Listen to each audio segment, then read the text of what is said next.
Grabe yung volume ng tubig. Halos maabot na yung tulay. Tulay po ito ng Mukong, Basod, Camarines Norte. Then yung mga bahay sa gilid, lubog. Grabe yung binuhos ng ulan. Grabe. Lubog na to. Kalahati, hindi mga bahay din doon. Ang daming mga kahoy na nakasingit. Buti ngayon nakakatawid na. Kanina talagang halos sumabot yan dyan. Bawal tumawid, ngayon nakakadaan.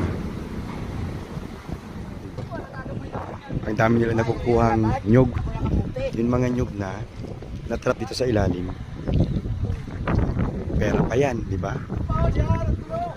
Dami oh. Laliman tulay. Halos hindi na makadaan yung tubig kasi nga pandami nakabara.